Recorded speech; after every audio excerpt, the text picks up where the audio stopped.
You've never held a rifle that already smells like someone else's fear. You're about to. It's 1940. You're 22 years old, standing in a supply line in a village outside Turin, and a sergeant is handing you a uniform that doesn't fit. Your boots are 2 sizes too big. Nobody tells you that in 6 months, that detail will almost cost you your feet. Your name doesn't matter yet.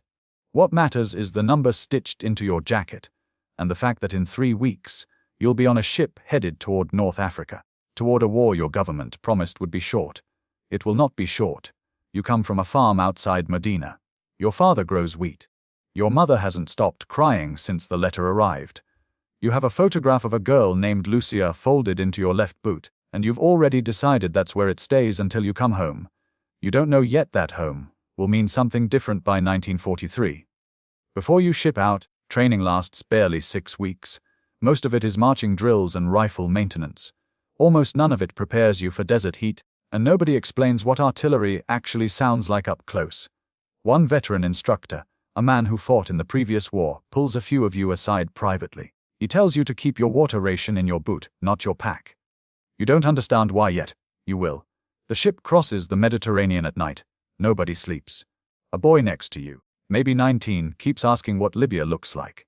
Nobody answers because nobody knows.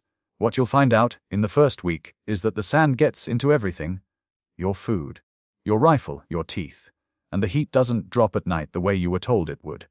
Here's what nobody prepared you for: the equipment. Your rifle is the Carcano. Accurate, but slow to reload, built for a war that ended 20 years before this one started.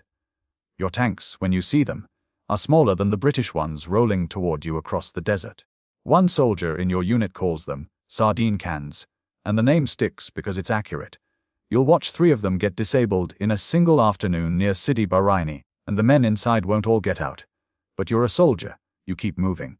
By December of 1940, the British push begins, and it doesn't stop. You retreat for miles that turn into weeks. Supply lines break down. Some days there's no water ration at all, and you learn to ration your own saliva just to keep your throat from cracking. Men around you start collapsing from thirst before they ever fire a shot in anger. You start noticing small things that keep you alive. Which direction the wind carries dust before an attack. Which officers actually check on their men, and which ones disappear when the shelling starts. You learn these things because the ones who don't learn them fast enough don't last the season. There's a soldier in your unit named Enzo, from a fishing village near Bari.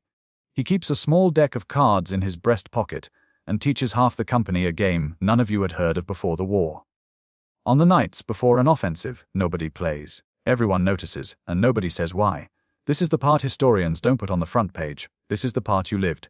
By early 1941, tens of thousands of Italian soldiers are captured in a matter of weeks. You're not one of them. Not yet. But you watch columns of your countrymen marched into POV camps, hams raised, uniforms torn. Some of them are relieved. You understand why, even if you don't say it out loud. The Germans arrive not long after. Rommel's men, better equipped, better supplied, and Italian command is quietly pushed into a supporting role in its own campaign. You notice the shift immediately. Orders now often come filtered through German command, and Italian units are assigned the harder ground, the flanking positions, the places where reinforcements arrive last, if they arrive at all. There's a particular kind of exhaustion that comes from fighting alongside an ally who doesn't fully trust you. German officers rarely eat with Italian units. Supplies meant for your company sometimes end up rerouted. You don't complain, because complaining changes nothing, and there's a war happening regardless of who respects who. Enzo doesn't make it through El Alamein. You find his deck of cards later, tucked into a supply crate, and nobody in the company can bring themselves to throw it away. Someone carries it all the way to Russia in a coat pocket, just to keep something of him moving forward. You survive El Alamein. Not everyone does. Then comes the order that changes everything for you personally: reassignment to the Eastern Front. You're told it's an honor. You're told the Soviet Union is close to collapse, that this will be the final push, that you'll be home by the following winter. Nobody in that briefing room had been to Russia in January. The train takes 11 days. You cross into a landscape that doesn't look like anything you've seen. Flat, white, endless. Your summer boots, the same ones that didn't fit 2 years ago, are still the boots you're wearing. Nobody sends new ones in time. By December 1942, you're stationed along the Don River with the Italian 8th Army.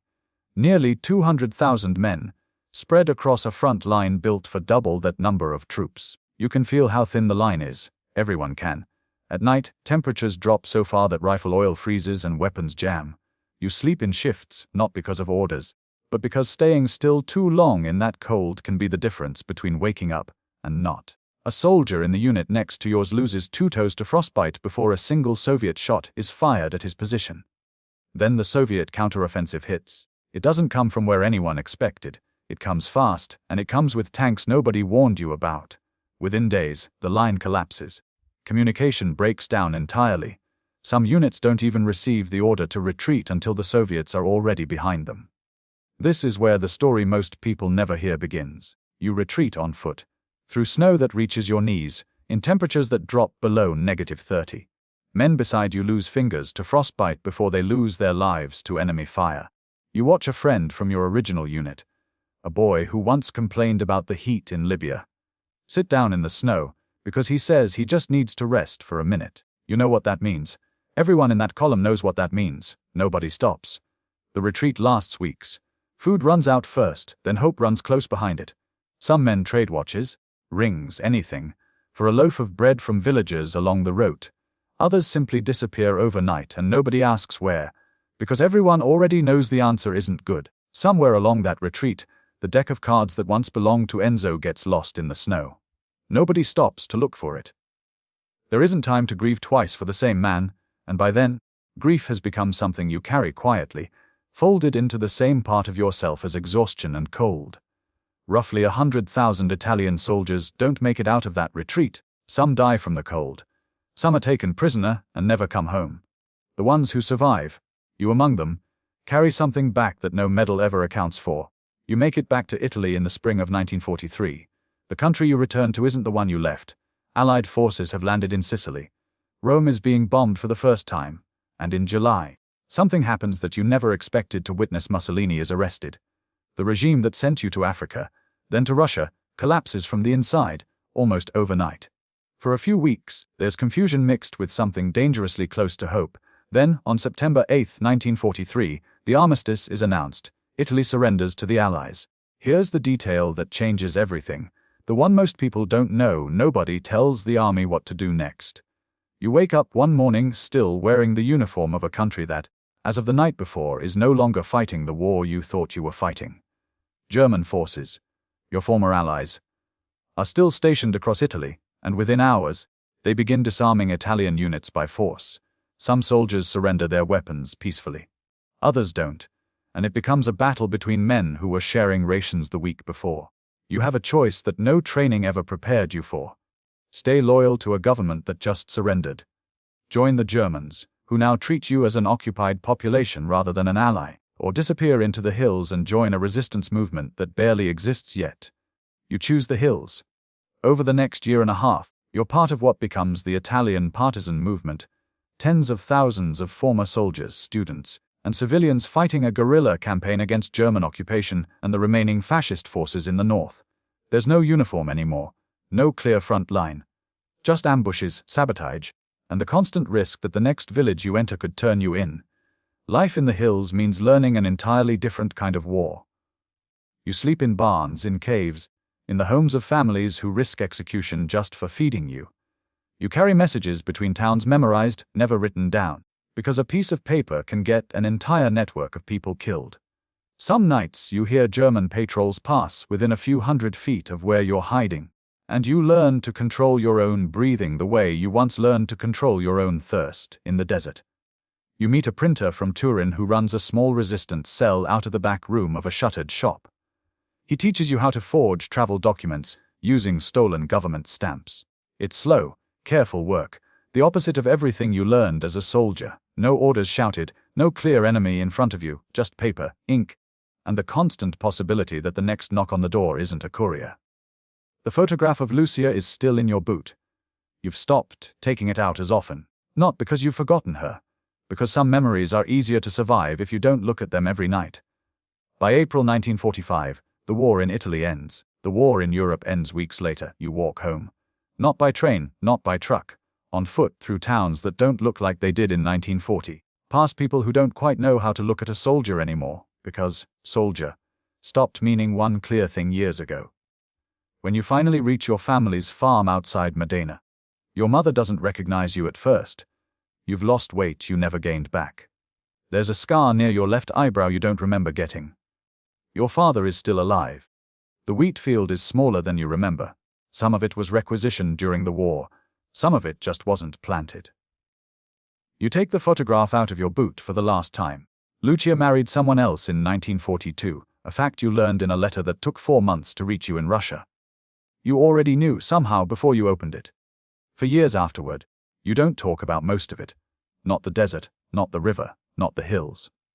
When your children ask what the war was like, you tell them about the boots that never fit, and little else. Some things don't translate into words that make sense to people who weren't there. Decades later, you keep a single object from those years in a drawer you rarely open.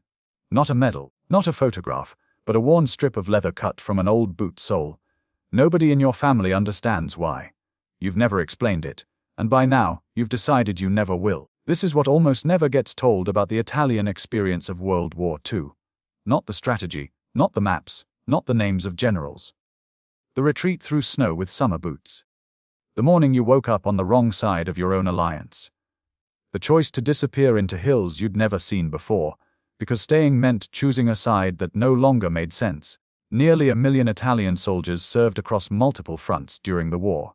Hundreds of thousands never came home. The ones who did carried a version of the war that didn't fit into a single side, a single uniform, or a single story. You were one of them, and the boots never did fit right all the way to the end.